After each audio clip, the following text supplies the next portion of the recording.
नाही, मुळात आपण मराठी सोडून इंग्रजी बोलायला लागलोय हे चूक आहे. वा मराठीमध्ये विशेषतः तो आपलेपणा आहे. आहे. प्रत्येक वेळी स्वतःला बदलून उभं राहणं ही एक वेगळं चॅलेंज आणि वेगळं एक्साइटमेंट आहे ते. अगदी. आपण नेहमी ना मागून एकमेकांबद्दल बोलतो, त्यापेक्षा एकमेकांशी बोला. नमस्कार, सिनेमावर बोलू काहीच्या आजच्या भागात आपल्यासोबत आहे केस नंबर 73ची टीम. तुम्हा सगळ्यांचं खूप खूप स्वागत. सध्या या सिनेमाची खूप चर्चा आहे, कारण की आपल्याकडे सायको थ्रिलरला एक वेगळं महत्त्व आहे. सायको थ्रिलर आला की लोकांना एक वेगळी उत्सुकता असते. ती टीझरमधून लोकांसमोर आलेलीच आहे. सिनेमावरतीच सुरुवात करूया की काय आहे हा सायको थ्रिलर नेमका.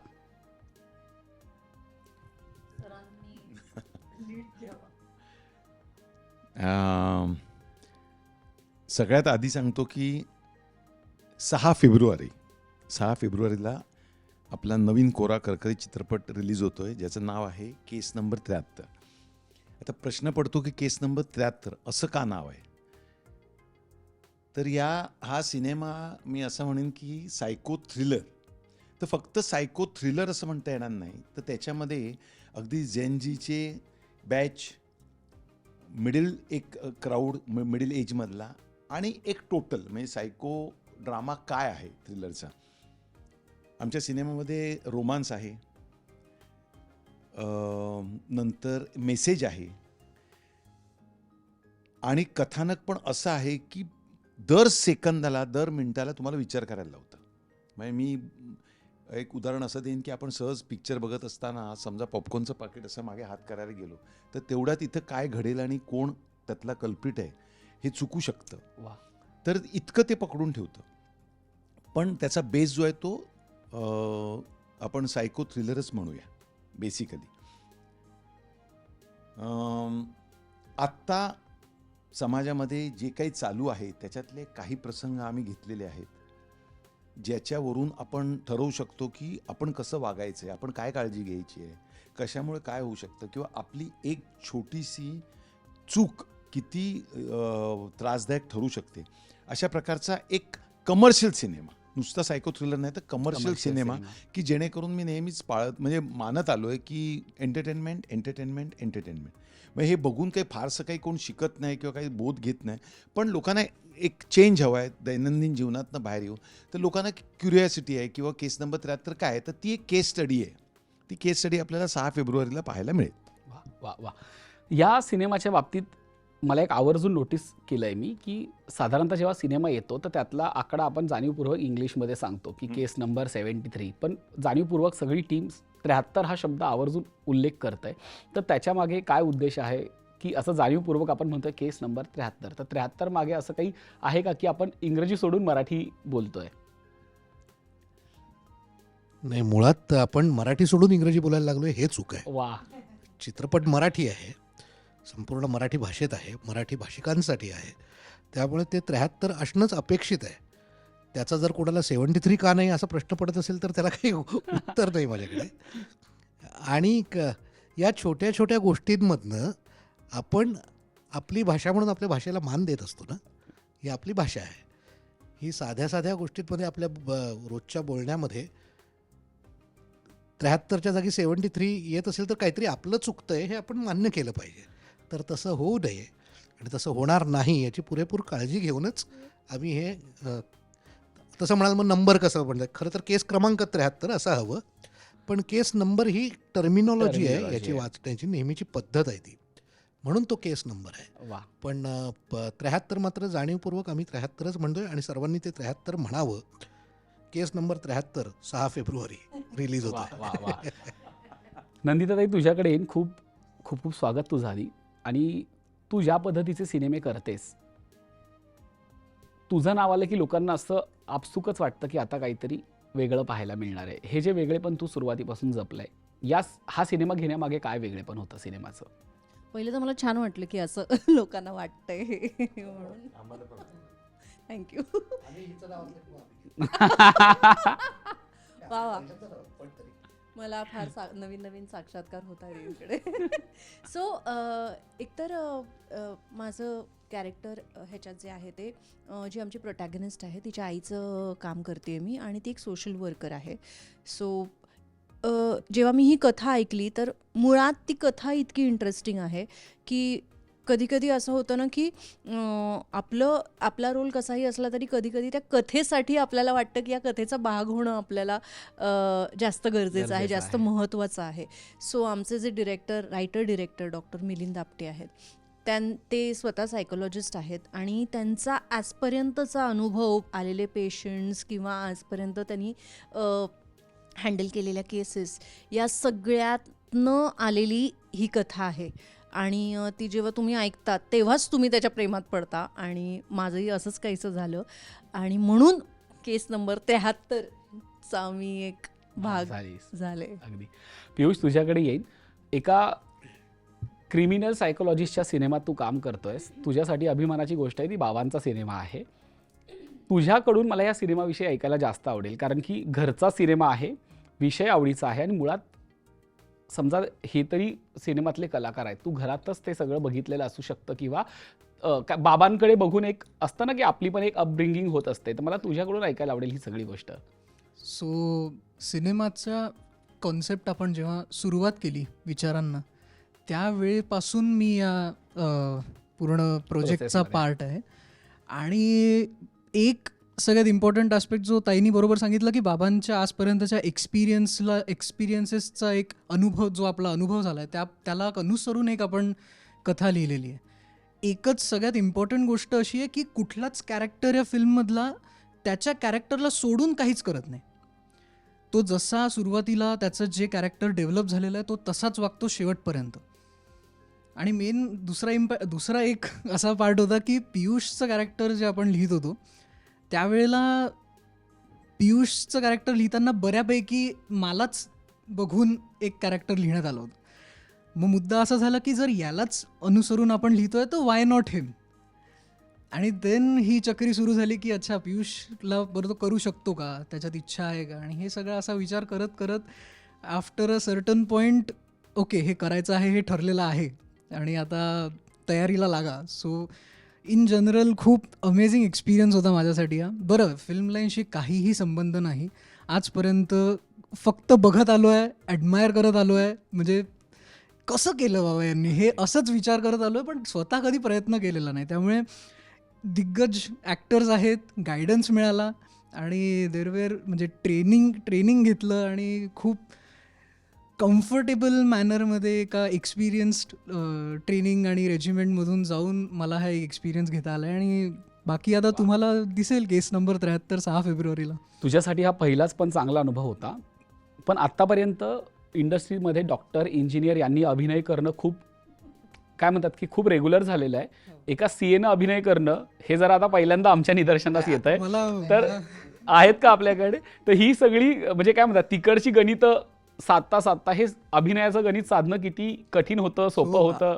नाही, हा खूप छान प्रश्न आहे. सो बेसिकली मला एक जो स्वतःचा अनुभव आला की माझं जे CA प्रोफेशन आहे ते खूप फॅक्च्युअल आहे. म्हणजे लॉज, रेग्युलेशन्स, नंबर्स टाय होतात आहेत का, बॅलन्स होतात आहेत का, हा माझा एक जनरल पर्स्पेक्टिव्ह. आणि आम्ही फक्त म्हणतो की हे होत आहे किंवा हे होत नाही आहे, हो किंवा नाही, असं असतं.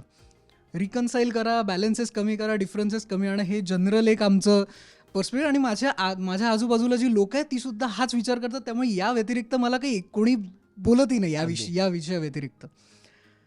इथे मला एक कळलं की इथे हे असेल, बट इथे इमोशन्सला खूप जास्त महत्त्व आहे.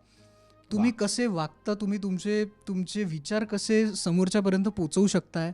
बरं, तुम्ही बोलताना नक्की कितपत विचार करून कसं काय मांडताय, हे तुमच्या तुम्ही डोळ्यातनं बोलू शकताय का, किंवा तुमच्याकडे डायलॉग नाही आहे बट तुम्ही डोळ्यातनं तुमचे एक्सप्रेशन्सवरून तुम्ही कम्युनिकेट करू शकताय का, हे सगळं हे माझ्यासाठी खूप सरप्रायझिंग होतं. Because of course since zero background and पण मे बी कुठेतरी DNA मधून काहीतरी स्वतः होतं, मे बी आई बाबांकडून, आजी आजोबा काहीतरी असेल ज्यामुळे मला मे बी हे करता आलं आहे. आणि ऑफकोर्स मेहनत, CA मध्ये सुद्धा मेहनत करावीच लागते आणि इथे मेहनत इज कॉन्स्टंट एव्हरीवेअर. क्या बात आहे, क्या So, बात. but बेरीज वजाबाकी झाल्याशिवाय ते गणित जुळत नाही, तसं तू ते Exactly. जुळवलंयस. हो. शैलेश सर, तुमच्याकडे येईन. मी एक प्रश्न विचारला मगाशी एका व्यक्तीला की सिनेमात लीडला कोण आहे किंवा सिनेमात हिरो कोण आहे, हिरोईन कोण आहे. त्या व्यक्तीने सांगितलं की सगळेच हिरो आहेत आणि सगळेच हिरोईन आहेत. असं महत्त्व असलेले फार कमी सिनेमा असतात की ज्याच्यात सगळेच कॅरेक्टर्स महत्त्वाचे असतात. तर आता आपण कॅरेक्टरविषयी बोलूया की काय कॅरेक्टर आहे आणि ते किती महत्त्वाचं आहे. हम्म. या चित्रपटामध्ये मी एका पोलीस अधिकाऱ्याची भूमिका करतोय. रिटायरमेंटला आलेला पोलीस अधिकारी आहे. छान उत्तम मुलगा आहे त्याचा, चांगल्या क्षेत्रात चांगलं काम करणारा, म्हणजे जसा पियुष आहे तसाच. आता त्याच्या आयुष्यात खरं तर केसेस खूप येऊन गेले असतील, काही सुटल्या असतील, काही सुटल्या नसतील. या केसला एक वेगळं महत्त्व प्राप्त झालं आहे, कारण काही वेगळ्या प्रकारची केस आहे. त्या केसचा मागोवा घेताना अडचणी तर आहेतच, आव्हानंही आहेत, आणि या सगळ्याच्या कात्रीत अडकलेला असतानाच आता ही शेवटची केस आहे कदाचित रिटायरमेंटच्या आधीची, त्यामुळे वरिष्ठांकडनं येणारं प्रेशरही आहे. आणि मग त्यातली जी एक एक गोष्ट उलगडत जाताना येणारी वळणं आहेत, येणारी धक्के आहेत, एक्झायटीज आहेत, त्यातला जो सगळा भाव आहे, हे सगळं त्या कॅरेक्टरमध्ये, त्या व्यक्तिरेखेमध्ये आहे. केवळ पोलीस एक जो तपास अधिकारी असतो तेवढंच मर्यादित असलेली व्यक्तिरेखाही नाही. त्यामुळे एक जनरली आपल्याला साधारणतः जी पोलीस अधिकाऱ्याची कॅरेक्टर दिसतात त्यापेक्षा थोडं वेगळं, काही त्याच्यात अजून स्तर असलेलं, पैलू असलेलं असं कॅरेक्टर असल्यामुळे ही व्यक्तिरेखा करायला खूप मजा आली. आणि त्या निमित्तानं अनेक गोष्टींचा नव्यानं मागोवा घेता आला. म्हणजे पोलीस खात्याचं कामकाज वगैरे हा तर एक भाग झालाच, पण या विषयावरनं जसं आपण म्हटलं सायको थ्रिलर आहे, मानसिक प्रश्न चर्चिले गेले त्याच्यात, मानसिक अवस्थांबद्दलचा विचार जो बरोबर. क्रिमिनल सायकोलॉजीमध्ये इन जनरल येतच असतो, पण तो सामान्य माणसाच्या दृष्टिकोनातनं, पोलिसांच्या दृष्टिकोनातनं, सोशल वर्करच्या दृष्टिकोनातनं कसा मांडला जातो, आणि हे सगळं करताना हे सगळं पॅकेज, हे सगळं अतिशय मनोरंजक पद्धतीनं कसं मांडलं जातं ते पाहिलं आणि ते मला भावलं. त्यामुळे ही एक व्यक्तिरेखा माझ्या दृष्टीनं चित्रपटामधली खूप वेगळी पहिली महत्त्वाची व्यक्तिरेखा म्हणता येईल. वा. नंदिताताई, तुझ्याकडे येईन. तुझ्या वैयक्तिक आयुष्याला सुद्धा एक उत्तम समाजभान आहे. अनेक सामाजिक गोष्टींमध्ये तू सक्रिय असते, अनेक गोष्टींवरती तू बोलत असतेस. अशी एक जेव्हा आपली वैयक्तिक भूमिका असते तेव्हा एक सामाजिक कार्यकर्तीची भूमिका आपल्या वाट्याला येताना त्याचा किती उपयोग होतो, आपण त्याच्याशी किती कनेक्ट करू शकतो, किंवा ते कसं कनेक्शन तू साधू शकलीस? मला असं वाटतं की मुळात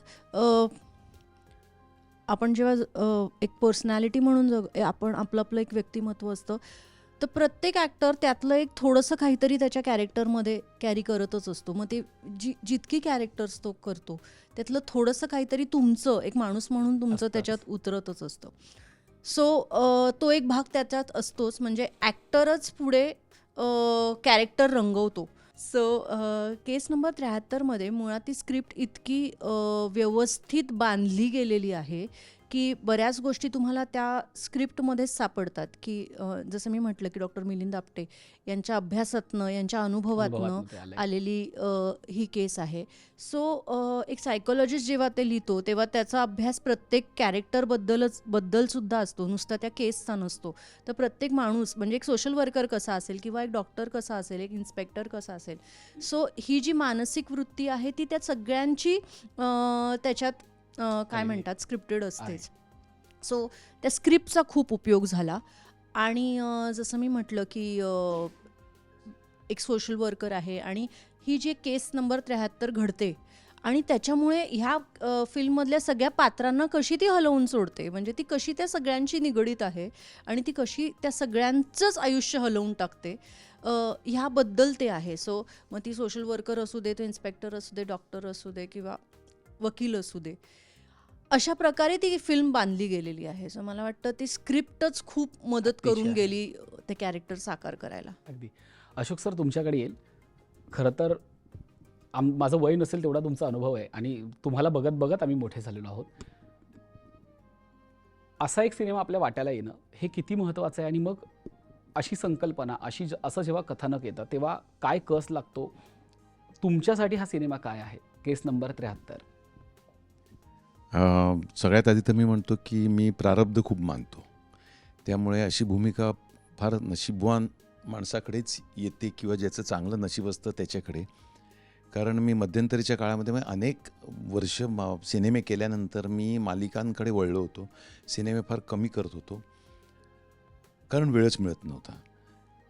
पण हा योग जुळून येणं आणि डॉक्टर मिलिंद आपटेंसारख्या हुशार सायकॉलॉजिस्टना माझं नाव सुचावं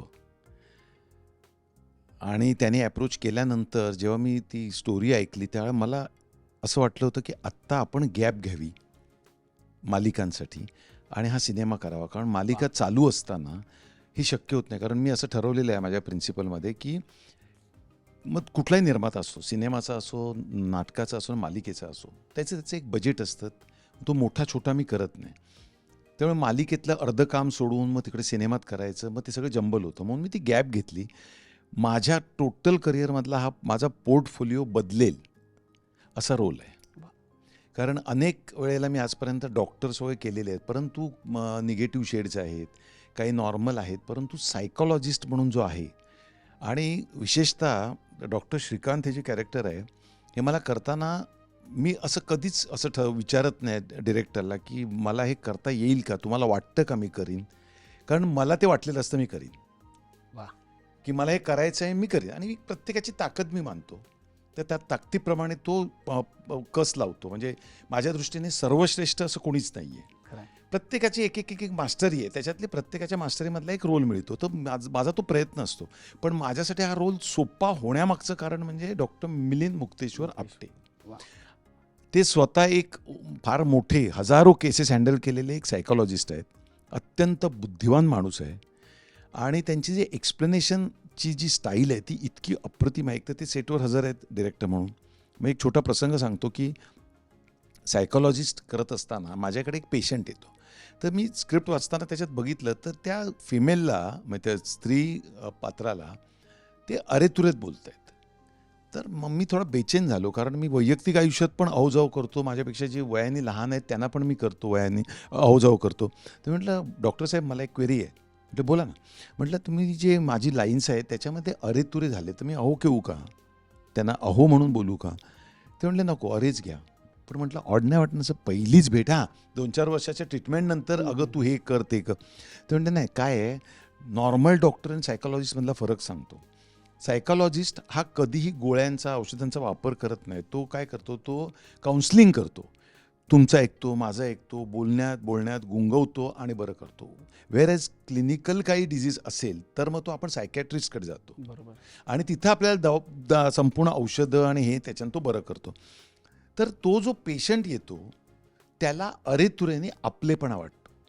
म्हणजे तू नको करू, तू काळजी करू नकोस, मी आहे ना, डॉक्टरकडे आली आहेस ना, मग तुझं सगळं व्यवस्थित होईल. तर ती व्यक्ती जी आहे ना ती कनेक्ट होते. हा जो आहे ना हा त्यांच्या मास्टरीतलाच एक भाग आहे. म्हणजे कितीही तुम्ही अभ्यास केलेत तरी ही जी बारीक थिन लाईन जी सापडली मला, किंवा तुम्ही 6 फेब्रुवारीला पिक्चर आपण बघितल्यानंतर आपल्याला लक्षात येईलच की सायकॉलॉजिस्ट बोलत असताना पापण्या पण लवत नाही. तो डोळ्यात डोळे घालून बोलतो, समोरचा बोलल्यानंतर ते रिसीव्ह करून घेतो, त्याच्यावर एक थॉट देतो आणि मग आपलं विधान त्याच्यावरती करतो. तर या गोष्टी एक ॲक्टर म्हणून आपण करतच असतो, परंतु ही त्यांची स्पेशालिटी होती आणि ते येऊन त्याची दाद पण द्यायचे. म्हणजे एक्झाम्पल माझा आणि शैलेश जींचा एक सीन होता, तर आम्ही मित्र आहोत. तो जो संजय आहे तर त्याच्याबरोबर ते दोघं ह्या केसबद्दल बोलत असतात. तर त्यावेळेला तो सीन झाल्यानंतर ते आले, मिठी मारली, इतके खुश झाले. ते म्हणते मला हे असंच हवं होतं, थोडंसं सर्कॅस्टिक कॅरेक्टर, डाऊट येणारं कॅरेक्टर, तो आहे का नाही आहे, त्याच्यावर ब्लेम आहे का मग संजयच कल्प्रिट आहे, असं सगळ्या दृष्टीने तो अवधानं सांभाळत तो रोल करायला लागला. त्यामुळे मी असं समजेन की 2026 हे माझ्यासाठी पुन्हा एकदा म्हणजे कायमच प्रोजेक्ट करताना मी खूप आशावादी असतो की सुपरहिट होईल, लोकांना आवडेल, मी माझ्यापर्यंत प्रयत्न केलेला असतो. तसाच हा सिनेमा खूप काही वेगळं आयुष्यात देऊन जाईल, सिनेमाला यश मिळेल आणि एक सिनेमा चालला किंवा एक दिग्दर्शक निर्माता जर टिकला तर 150 लोकांचं युनिट आणि असे हजारो सिनेमे बनतात. तर मी खरंच स्वतःला भाग्यवान समजेन की मला डॉक्टर श्रीकांतचा रोल डॉक्टर मिलिंद आपटेने ऑफर केला. वा वा वा. नंदिताताई तुला विचारेन, या सिनेमातला कुठला असा प्रसंग होता की जो खऱ्या अर्थाने तुला चॅलेंजिंग वाटला? कारण की अशा धर्तीवर जेव्हा आपण सिनेमा करतो तेव्हा अनेक चॅलेंजेस येतात. कुठला असा सीन होता जेव्हा खऱ्या अर्थानं तुला असं वाटलं की आपला कस लागलाय किंवा खूप तुला आतून तो सीन आवडला? अ, असं मला स्पेसिफिकली काही सांगता येणार नाही, कारण मला असं वाटतं की मुळात आत्ता जे शैलेश दादा म्हणाला, सो त्याच्यात मला एक गोष्ट फक्त अजून एक ॲड करावीशी वाटते की ही फिल्म जी आहे, जी अत्यंत सामान्य माणसं, ज्या आपल्या आजूबाजूला वावरणारी माणसं आहेत, तशा माणसांची ही गोष्ट आहे. आणि अशी माणसं आपल्या आजूबाजूला वावरत असतात आणि आपल्याला माहीतही नसतं की ह्यांच्या मनात काय चाललं आहे किंवा काय कॉम्प्लेक्सेस आहेत त्यांच्यातनं, ते काय कॉम्प्लेक्सेसमधनं जात आहेत. सो मला वाटतं अत्यंत सर्वसाधारण आयुष्य जगणारी माणसं आणि एक काहीतरी पॉईंट असतो ट्रिगर करणारा, जो त्यांना ते करायला भाग पडतो, ज्याचा आपण विचारही करू शकत नाही आणि आपल्याला सडनली असं वाटतं की अरे बापरे, हे असं झालं. सो ह्या ज्या गोष्टी आहेत त्या साधारण दिसल्यावर वरवर, पण त्या खूप त्रास देणाऱ्या असतात किंवा धक्कादायक असतात. सो मला वाटतं ही सगळी सर्वसामान्य माणसं आहेत जगणारी, आणि मला वाटतं साध्या गोष्टी असतात त्या जास्त कठीण असतात पोर्ट्रे करायला.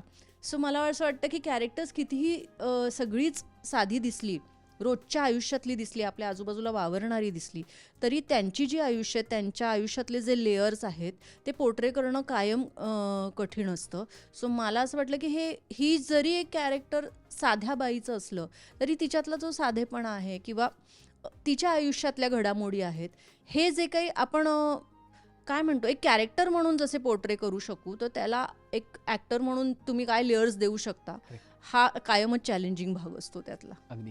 अशोक सर, मगाशी तुम्ही भूमिकेविषयी बोललात. मला पडद्यामागची एखादी आठवण तुम्हाला विचारायची आहे, कारण की इतके सगळे छान छान कलाकार एका सिनेमात असतात, तेव्हा पडद्यावरती तर सिनेमा खुलून येतोच, पण पडद्यामागे काय गंमत घडते, पडद्यामागे काय चर्चा होतात, या सिनेमाच्या निमित्तानं काय झालं? खरं तर सगळीच दिग्गज आहेत आणि खूप अनुभवी आहेत. म्हणजे शैलेशजी, नंदिताजी, पियुष जरी नवीन असलं तरी मी तर पियुष आणि राजसी भावे ह्या बॅचला तर मी त्यांच्या प्रेमातच आहेत. याचं कारण ती एक शार्प बॅच आहे. त्यांना जे आम्हालाही कळलं नव्हतं, मला वैयक्तिक, म्हणजे आम्ही थोडेसे इमोशनल फुल होतो की रोल एकमेकांची चर्चा करायचो, मी ह्यांना फोन करणार, त्यांना फोन करणार, पैशाचा विचार करायचो नाही किंवा व्यवसाय म्हणून कधी बघितलं नाही. ही मुलं त्या सगळ्यांमधली हुशार आहेत, त्याच्यामुळे ती अनुभवीच म्हणेन मी त्यांना. आणि बाकी हे जे दिग्गज अनेक कामं केल्यामुळे जेव्हा सेटवरती वातावरण असतं ना, त्यावेळेला एक तर पहिली गोष्ट म्हणजे तुम्ही तुमच्या हक्काचे पैसे घेतलेले असतात. दुसरी गोष्ट, तुम्हाला माहिती असतं की तुम्हाला का निवडलं आहे. कोणीही या इंडस्ट्रीमध्ये कोणावरती आपण म्हणतो ना, ऐसान मत जाताना, खरं आहे. फ्रँकली, तर बाबा निर्माता त्या ॲक्टरला घेतो कारण तो त्याचं काम डिलिव्हर करतो आणि हाही काही कौतुक करत नाही की मी काहीतरी वेगळं करून दाखवतो, त्याच्याबद्दल ते नोटाही देतात तुम्हाला.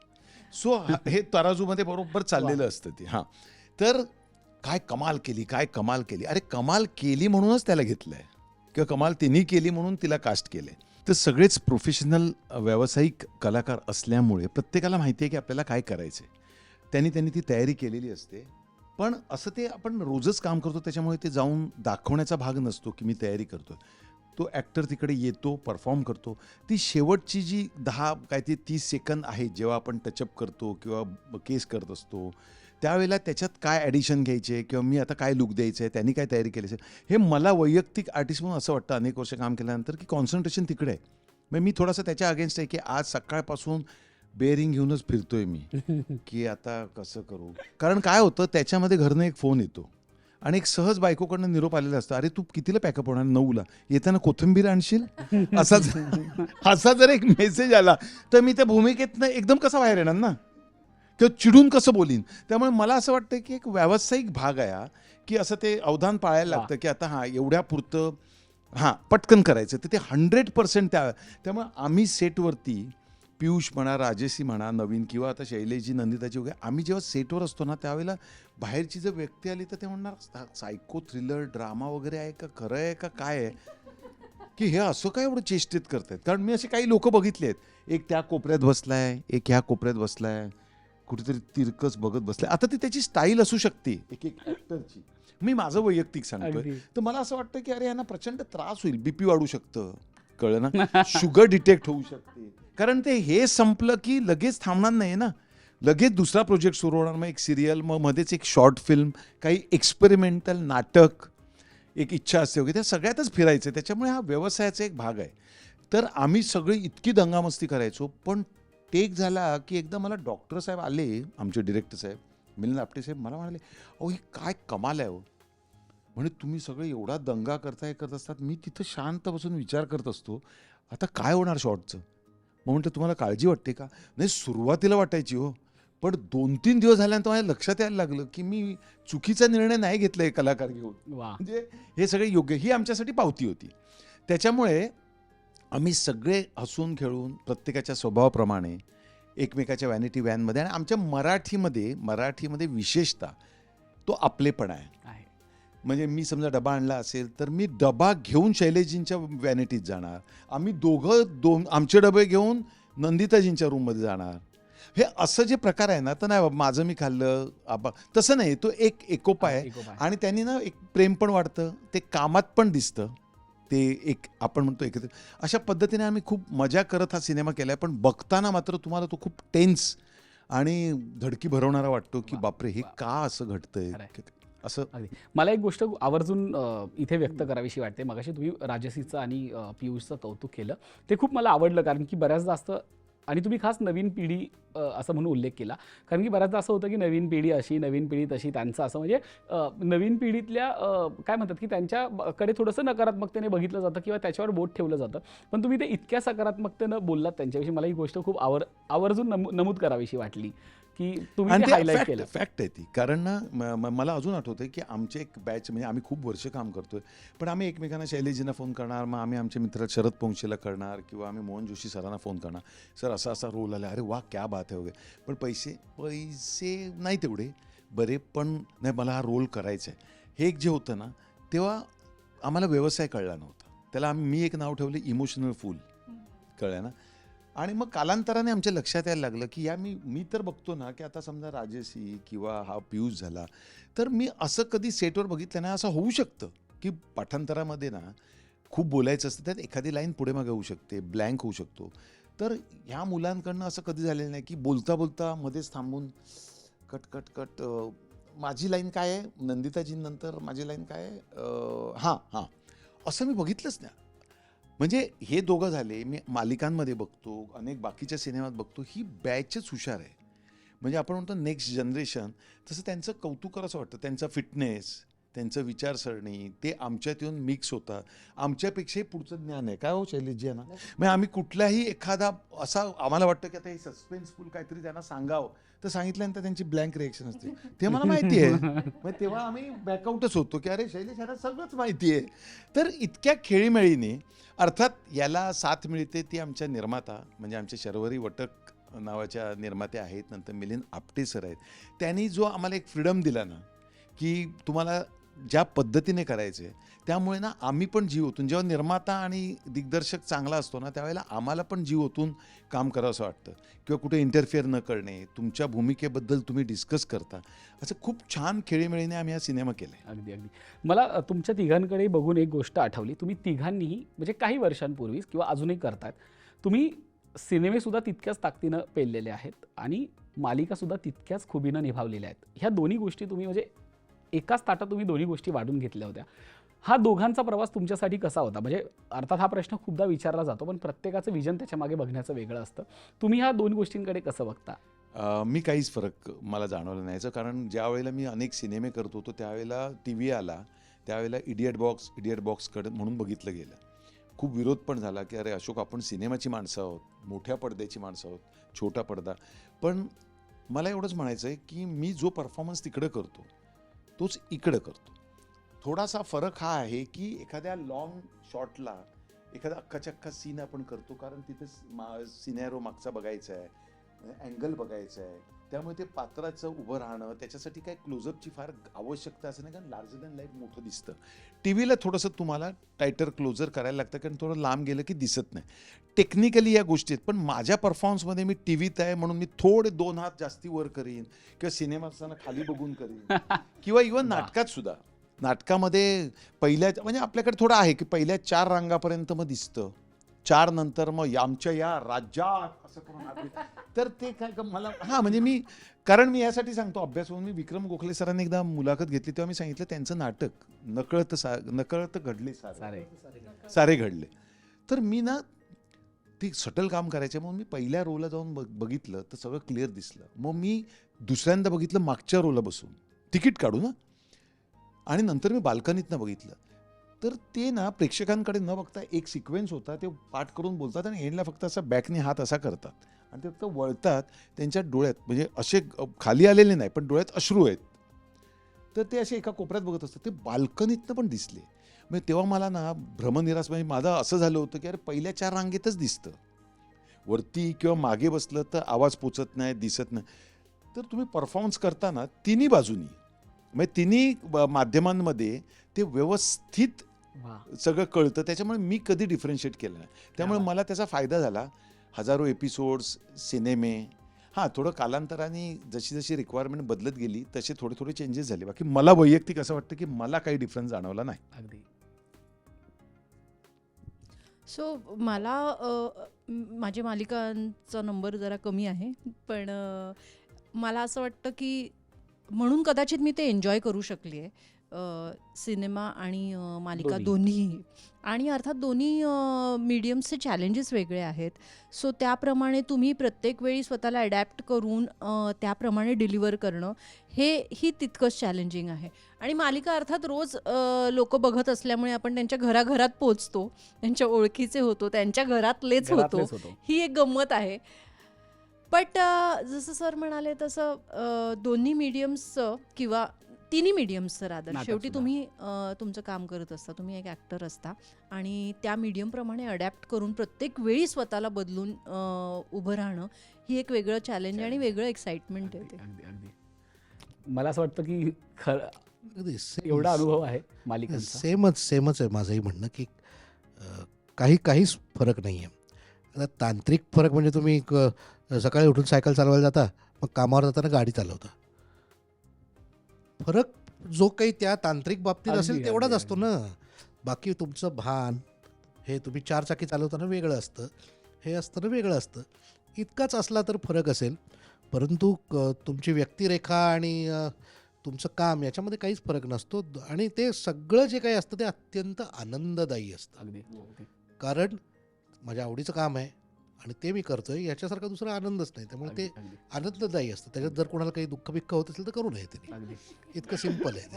हो की आता काय मला सिरियल करावी लागते. एक्झॅक्टली सिरियल करावी लागते, मग घरी बस नाही तर कर चित्रपट. आणि उलट एक मी इंटरप्ट करतो सॉरी.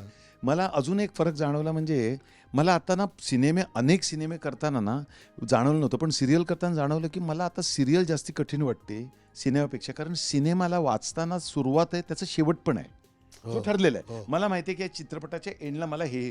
मालिकेत काय होतं आता तर इतकं झालंय की 56 नंबरचा सीन करताना माझ्यासाठी 55 आणि 57 दोन्ही इम्पॉर्टंट आहेत.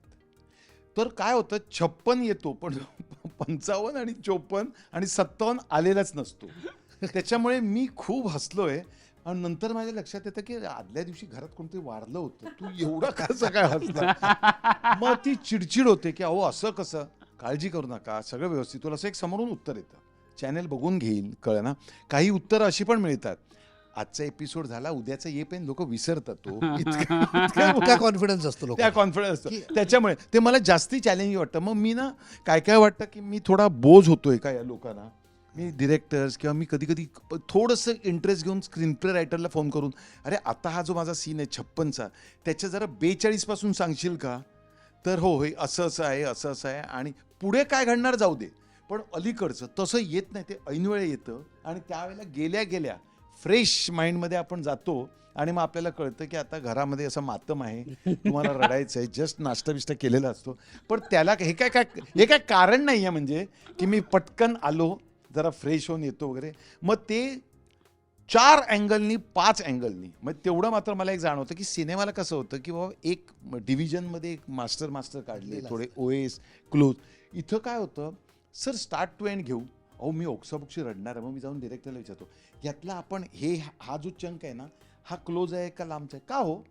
नाही म्हणजे मग त्यावेळेला ना मी असं रडणार आहे. बरं रडताना असं नाही ना की दरवेळी इथंच मारीन, इथं पण मारीन, तोंडावर पण मारीन. नाही तुम्ही ते घ्या, आपण टेबलवर कट करू असं एक उत्तर येतं. मग ते आपल्याला कळतं आणि मग काय होतं ते मॅच करायला खूप खोटं वाटतं. कळलं ना. हे अशा छोट्या छोट्या गोष्टी आहेत, पण तुम्ही त्याला जर पॉझिटिव्ह वेनी बघितलं ना की हा भाई हे करायचंच आहे, तर काहीही अडचण नाही असं मला वाटतं. नाही आणि म्हणजे मालिकेच्या बाबतीत अजिबात खंतावून वगैरे सांगत नाही आहे. पण आपण जर एखाद्या गोष्टीबद्दल काही बोललो है का ऐसा कैसा हो सकता है यार, ये ऐसा तो नहीं होगा, सर करना तो पडेगा. असं उत्तर मला एक दोनदा आल्यानंतर मी हा विचारणं बंद केलं. कारण मला कोणी पडेगा असं म्हटलं की माझी सटकते. त्यापेक्षा हे करायचंय ओके, मग तिथेच तर आपला कस लागणार कस आहे लागणार ना, आहे. की ते कसं करणार आहोत तेवढं आपण बघायचं. अगदी अगदी. पियुषकडे येईन आणि मग सगळ्यांना. मला फक्त आता एक शेवटचा प्रश्न आहे. सिनेमाचा विषय खूप वेगळा आहे, जो आपल्याला 6 फेब्रुवारीला प्रेक्षकांपर्यंत पोहोचणार आहे, ज्याच्याविषयी आपण थोडीशी गोपनीयता ठेवलेली आहे. सिनेमाची मजा लोक घेतीलच, पण त्याआधी या सिनेमाने प्रत्येकाला काही काही दिलेलं आहे. अर्थात प्रत्येक सिनेमा प्रत्येक कलाकृती देतो. एकेका वाक्यात घेऊया आपण की केस नंबर 73ने काय दिलं. खूप म्हणजे नाही माझ्याकडे इतकं आहे की द प्रॉब्लेम इज माझ्याकडे इतकं आहे बिकॉज फर्स्ट एक्सपिरियन्स. आणि सो सगळ्यात मोठं माझ्यासाठी असेल ते की ऑफकोर्स एक एक्सपिरियन्स म्हणेन मी जर सगळ्यात मोठा जो असेल, आय थिंक मी बरं उत्तर देऊ शकलो असतो, but I think I should go with the massive अनुभव. Yes sir. मनाचं आरोग्य, मनस्वास्थ्य, मनाचे अनेक पदर या गोष्टींबद्दल जरा जास्त सजग झालो. एक नट म्हणून या सगळ्या गोष्टींकडे पाहणं, त्याचा अभ्यास करणं, जाणीवपूर्वक नाही नकळतपणे पण अभ्यास होत राहणं हे अपेक्षित असतंच एका नटाकडनं, प्रत्येकानं केलाच पाहिजे. पण या निमित्तानं थोडा अधिक त्या गोष्टींशी एका मानसशास्त्रज्ञाशी संबंध आल्यामुळे, त्यांच्याशी चर्चा झाल्यामुळे त्या गोष्टी जास्त सजगपणे बघायला शिकलो असं म्हणता येईल. एक्झॅक्टली. मी पण हाच पॉईंट पुढे नेऊन म्हणेन की सबकॉन्शियस माइंड ज्याच्याबद्दल आपण फारसे कॉन्शियस नसतो, सो त्याच्यात किती किती काय काय साठलेलं असतं आणि ते कुठल्या पद्धतीने बाहेर रिफ्लेक्ट होतं याच्याबद्दल जास्त अवेअर असणं अत्यंत गरजेचं आहे. आणि मला असं वाटतं की ज्या छोट्या छोट्या गोष्टी, ट्रॉमाज असू दे, इमोशन्स असू दे, किंवा आपल्या रोजच्या आयुष्यात घडणाऱ्या छोट्या छोट्या गोष्टी जे त्या क्षणी कदाचित आपल्याला दुःख देऊन जातात, त्रास देऊन जातात, काही असेल तो, एका पॉईंट नंतर आपण विसरून जातो. आपल्याला वाटतं की ते संपलंय तिथे, पण ते आपल्या आत साठत असतं. सो त्या गोष्टींना एक आउटलेट मिळणं किती गरजेचं असतं. आणि इन रिटर्न सबकॉन्शियस माइंडची काय म्हणतात, ची तब्येत सांभाळणं किती गरजेचं आहे हे मला मनाचं आरोग्य. मनाचे आरोग्य या. माझ्या दृष्टीने खरं तर मी सेकंड नाही, आता थर्ड इनिंग म्हणेन. पण थर्ड इनिंगमध्ये करिअरमध्ये माझा पोर्टफोलिओ बदलणार किंवा बदलावा, बदलेल अशी अपेक्षा आहे एक. आणि दुसरी गोष्ट म्हणजे मी स्वतः त्या स्वभावाचा आहे की अनेक गोष्टी मी मनात साठवून ठेवतो. मग मी नंदिताजींना बोललो तर मग त्यांना वाईट वाटेल, किंवा मी जेवण करून आलो असेल आणि शैलेजींनी विचारलं की जर पुरणपोळी आणली, हो खाऊया, त्यांचं मन राखायला मी खातो आणि मग नंतर मला त्रास होतो. नाही पण पुरणपोळी नाही, पण तर मला सिनेमा केल्यानंतर लक्षात आलं की नेहमी ना गैरसमज जे होतात ना ते कसे होतात, तर आपण नेहमी ना मागून एकमेकांबद्दल बोलतो, त्यापेक्षा एकमेकांशी बोला, म्हणजे ते प्रॉब्लेम सॉल्व्ह होणार. ह्याच्यातला हा जो विषय आहे ना, ह्याच्यामध्ये आपण आता बघतोय की वडिलांचा दरारा, आईचा अलोफनेस, शिस्त, हे सगळं पाहिजे, पण त्यांची दोस्ती आपल्या मुलांची हवी. कारण जर माझ्यावरती काही अन्याय होतोय, मला काय त्रास होतोय, तर मी कोणाकडे जाऊन बोलू. तर तुम्ही जो ओपन झालात, तर जे अनेक प्रसंग या सिनेमात दाखवलेत, पुढे घडलेत, ज्याच्यामुळे हे कथानक बांधलं गेलंय, ते होणारच नाही. आयुष्य सुखकर होईल, एवढंच मी सांगू शकतो. आणि हे 6 फेब्रुवारीलाच आपल्याला बघायचं. आणि माझ्या ह्याच्यात आणखीन एक ॲडिशन, जरी मी CA असलो तरीसुद्धा माझा लहानपणापासून आर्टकडे एक कला आहे. कला क्षेत्राकडे माझा एक ऑलवेज एक अटॅचमेंट होती. आणि या अनुभवातून मी हे सुद्धा करू शकतो हे एस्टॅब्लिश झालं. अगदी. सो आय थिंक हे माझ्यासाठी एक खूप मी असं कुठेतरी मोठी- ऐकलं की तू गाणं पण शिकलायस, नाही मी शिकलो काहीच नाही. सो मी पण तू गातो उत्तम. हो मी गातो, वा. कीबोर्ड वाजवतो. मी क्या शिकलो बात आहे. फक्त CA, अदरवाईज मी शिकणं नाही शिकलो. पण मला असं वाटतं की मग एखादा नमुना व्हायला हवा. अगदी 2 ओळी, 4 ओळी. आपल्याच गाण्याच्या म्हणतो.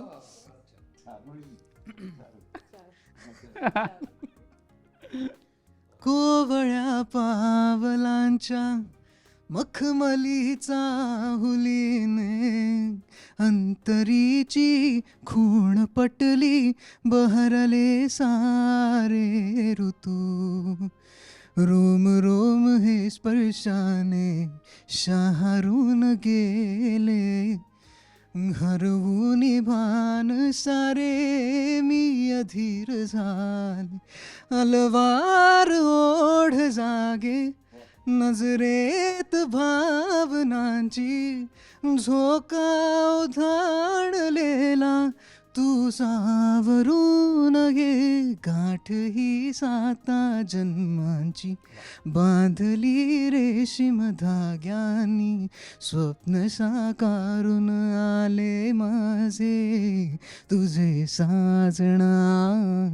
धडधडे काळीज हे माझे, त्यात हुरहुर जीवा लागे.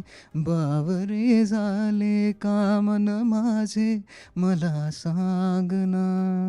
वा वा वा वा वा वा वा. क्या बात आहे, क्या बात आहे. मुलाखतीचा शेवट इतका गोड झालाय, त्यामुळे तुझ्या आवाजावरतीच आता प्रेक्षक मला असं वाटतं 6 फेब्रुवारीला गर्दी करतील.